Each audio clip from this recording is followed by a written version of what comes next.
رکورده؟ کدی یوتیوب فقط برای دیدن ویدیوهاست. سخت در اشتباهی. اینجا پر از دنیای پشت پرده است. سلام به شما بلادیا. امیرحسینم با یک ویدیوی دیگه اومدم سراغتون. این سری تک و تنها خودم اومدم پلتفرم یوتیوب رو براتون توضیح بدم.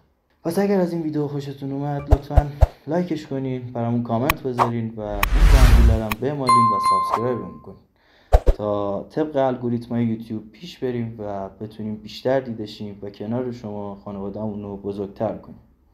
خیلی دوستتون دارم. امیدوارم از این ویدیو خوشتون بیاد. یوتیوب تاریخچه‌اش چیه؟ اصلا از کجا شروع شد، چجوری تأسیس شد و به کجا داره میره؟ این همه سوالاییه که ممکنه براتون پیش اومده باشه. پلتفرم یوتیوب توسط 3 از اعضای اصلی پیپل که یک سیستم پرداخت امن جهانی تأسیس شد. این اعضا کیا بودن؟ چاد هارلی، استیو چن و جاوید کریم. این آخری با کریم بنزما میتونه رقابت تنگی داشته باشه. چندش!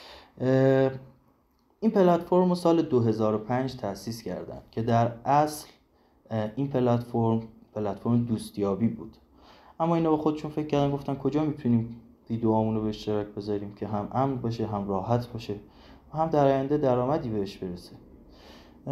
اومدن یوتیوب رو تأسیس کردن.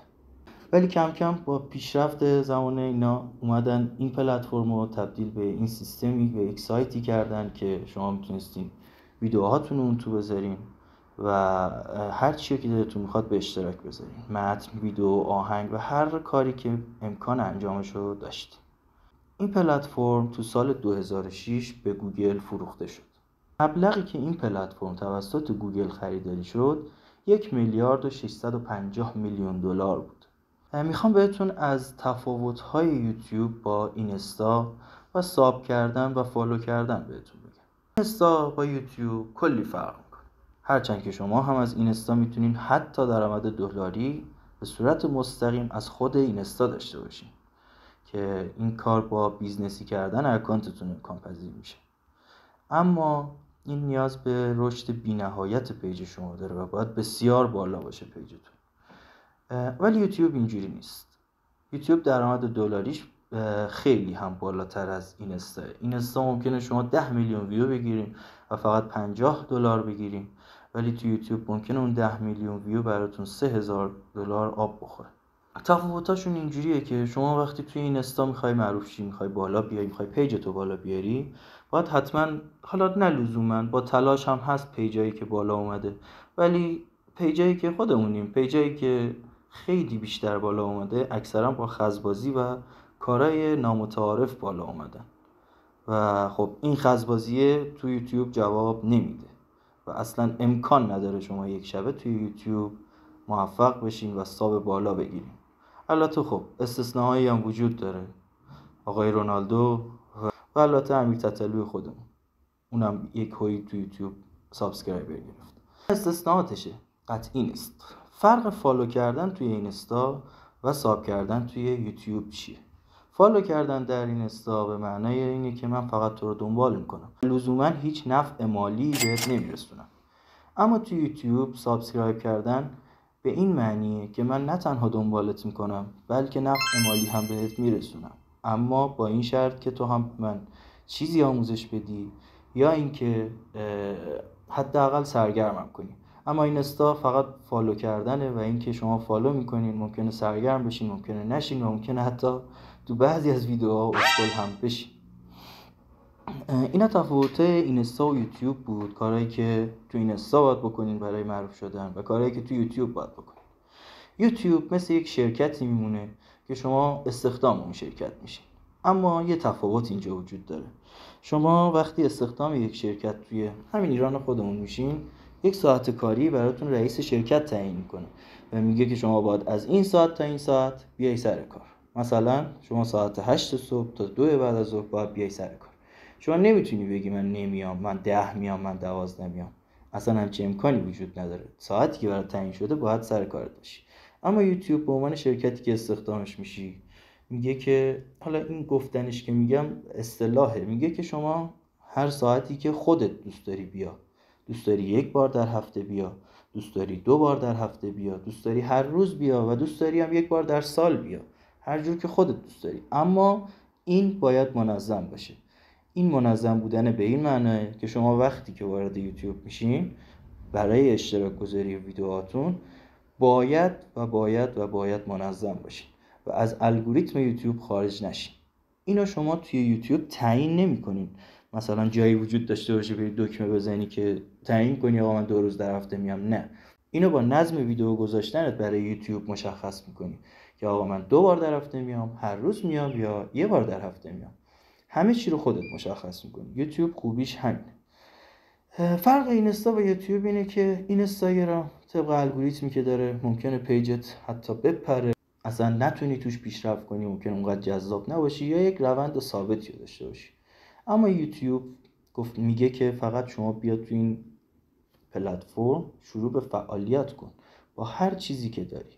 مهم شروع کردنشه و حتما به یک موفقیتی میرسی در صورتی که اون نظم رو داشته باشی. یوتیوب خوبیش همینه که شما با یک گوشی ساده هم شروع کنی کم کم پیشرفت میکنی و درآمد میفتی و میتونی کم کم امکاناتتو بیشتر کنی. چجوری یوتیوب به درآمد میفته؟ اینجا خیلی سواله برای همه.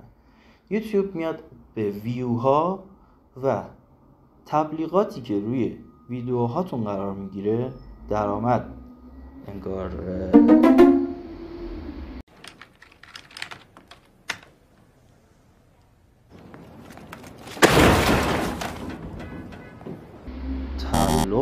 تعلق میگیره. درآمد چیکار میکنه؟ بگین جمله‌شو شما تو کامنت ها بگین، من خیلی در جریانش نیستم. یه پولی رو میذاره وسط خلاصه. این ویوها و این تبلیغات که بهش ادسنس گوگل میگن یک مقدار مشخص و یک عدد ثابتی داره. مثلا من به ریالشو میگم که خودمون میدونیم که خارج که نرفتم همینجا. هر مثلا 1000 تا ویو 2 میلیون تومان. الکی کی برو. بعد شما مثلا رو ویوها درآمد میگیرین و روی ادسنس گوگلتون که بهش وصل میشین. اما اینجا یه اما وجود داره. منی که تازه شروع کردم هم درآمد دارم. کی به درآمد میفتم؟ زمان این درآمده وقتیه که شما 1000 تا سابسکرایبر، فرق سابسکرایبر و فالوور هم که گفتم، یعنی یک نفع مالی برسونید. 1000 تا سابسکرایبر و 4000 ساعت واچ تایم بگیرید. چند وقت پیش یکی از بچه‌ها گفت آسون شده، 500 تا سابسکرایبر شده و 2000 ساعت یا 3000 ساعت واچ تایم، که رفتم نگاه کردم دیدم بله هست. اما اون اچیومنت اولشه، یعنی تیک اوله، اونو باید بزنی بعد بری سراغ 1000 تا. پلتفرم یوتیوب اینجوریه که شما باید توش تلاش کنید. امکان نداره بدون تلاش توی یوتیوب بتونین به درآمد بیافتین و نیازمند اینه که پیگیر باشین، مصر باشین و از چیزی نترسین و ناامید نشین. تو این راه شاید باورتون نشه، تو همین 5 تا ویدیویی که من گذاشتم انقدر بالا پایین داشتم، انقدر با یک روزایی اصلا ناامید شدم. هرچند صبر خودم هم کمه میدونم، ولی خیلی ناامیدی زیاد سراغم اومده.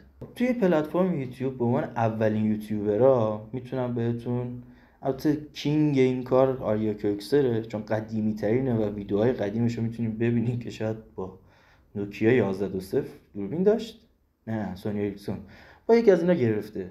و بعد از اونم که ملکه یوتیوب میا پلیزه که خب خیلی قدره، اونم از قدیم اون نوع ویدیوهایی که شروع کرد، یعنی خودش یک ریاکت توی کانالش به ویدیوهای اول خودش رفت و کلی خندید.